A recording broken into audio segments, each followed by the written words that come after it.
Di man daw na sa ate makita diri ako din lang nakita. Oo, tapos Dili ko daw ko hatagan kay wala ko nakaano diri nakasabit sa inyong mga pangalan ba. gani. So guys, Kailangan daw So, siya para hindi kami nabigyan dahil hindi sila basta-basta namimigay ng barangay clearance. Siguro lahat naman hindi na basta-basta namimigay ng barangay clearance. Hindi ko naman sila masisi kasi 5 taon na ako dito pero hindi naman ako palagi nandito.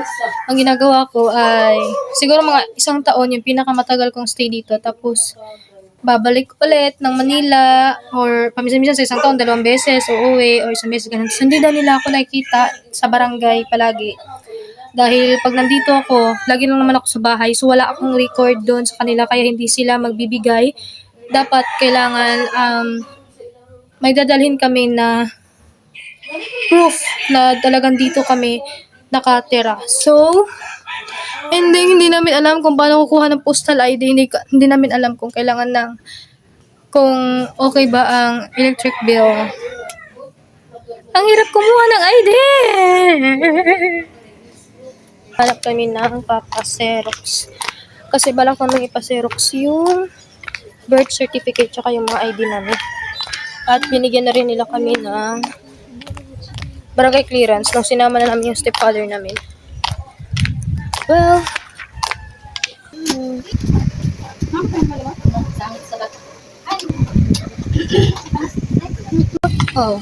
so wala palang postal ID dito sa municipality nila. Kailangan pa namin pumunta ng ibang municipality bukas para makakuha kami ng ID. kailangan ko ng postal ID. Kailangan para makakuha kami ng postal ID. So doon kami makakuha sa ibang municipality kasi dito tinanggal daw nila. Amazing. Joke lang. Yung kapatid ko nandun naging Good Samaritan, Rona Muzar. Ikaw ay nanalo ng 1,000. 1 million pala. Balik na naman kami. Punta naman kami ng post office. So wala dito sa munisipyo. Munisipyo ba ito? Kalimutan ko na. Wala siya dito. Nandun daw siya sa post office at kailangan pa namin sumakay ng tricycle ulit papuntang post office. Aman mo, ma'am. Aliko.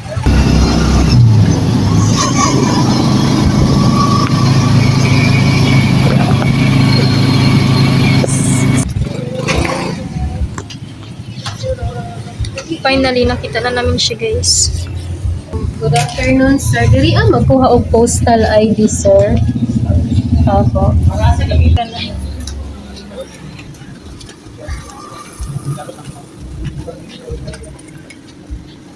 Rush na to. Ay. Okay, so.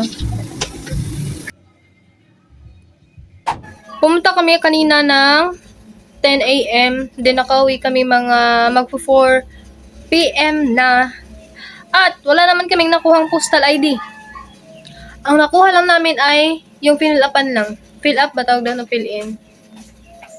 Yun lang. Tapos, kailangan pa namin pumunta ng Butuan para mag-picture. Sabi nila, doon daw dati silang picture, like makukuha mo na, may rush na, gano'n. Pero tinanggal nila. Hindi ko rin alam kung bakit nila tinanggal at pahirapan pa akong pumunta ng Butuan para lang mag-picture.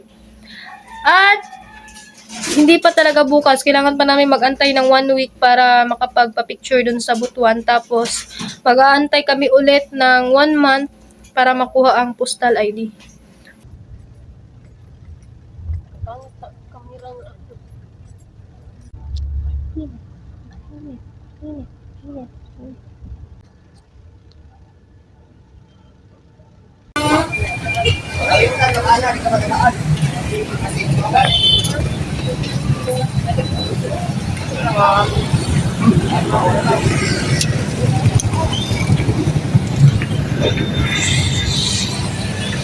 Pagkasa ta? Ini.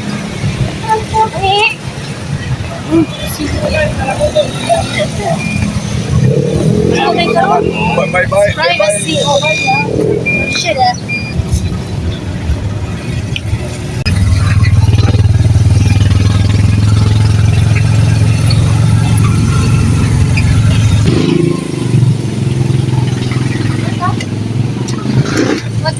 Kami sa post office kay Pag-picture me para sa mga postal ID.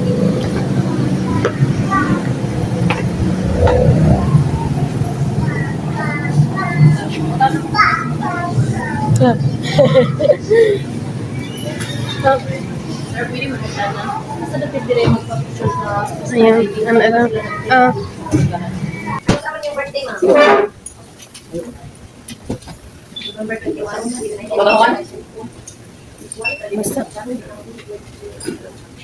Ay. Ha?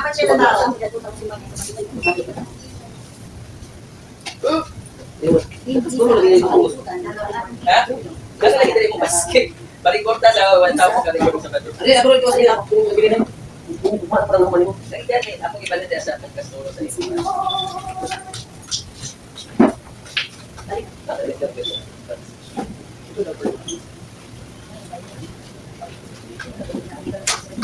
Ini naman ako sa sera. Nasa kontak na ba picture ba dito mga awagan niya. Sabda na. Good. Parang akin niyo. Ano boy? Para kay clearance space ay kabarta ko. Amen.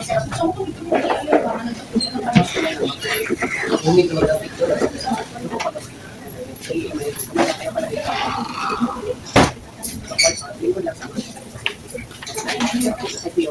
Ito lang ha. Dito ka ba?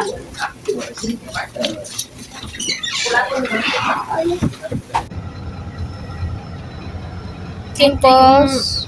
Pangit yung camera work. Pangit yung camera work. Bakit ang camera work? Picture natin ako pala kita dito.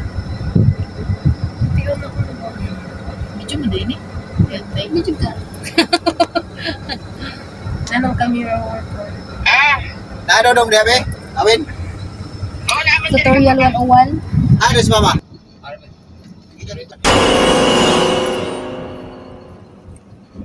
Tubig. Awin. Siguro na ano boy, manamorot. Sila itong badya ba? Ang isa na. Isa man tra. Atong bato sa daw kadi ang plaza. Kano mo nakatadyo guys? Grabe ka din guys. Hindi na maliit si ate. Oh my God. Medyo Kaya cute wala eh. mo kay. Kasi wala mo kay kuha kay kuha. Medyo isang tila tayo sa kami. Pero after 2 months ay makukuha na namin ang aming postal ID. Which is nandito na siya sa aking kamay ngayon. After 2 months. So, inabot siya ng 2 months kasi nag-stop ata. Hindi ko alam kung bakit nag-stop. Pero nag-stop sila. Tapos, hindi ko din alam kung kailan binalik. Basta nag-stop sila. Tapos ngayon lang namin nakuha ang aming postal ID. Titignan natin ang ating pinakahihintay.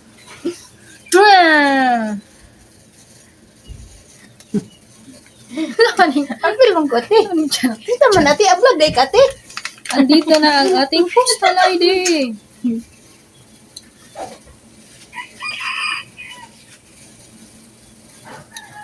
Three, two, one. Ayan na siya. Yan ang aking picture. Wanted Philippines. Pangit, parang aswang. Pangit postal ID ni ate. Pangit dong? Pangit dong? Ha? Na.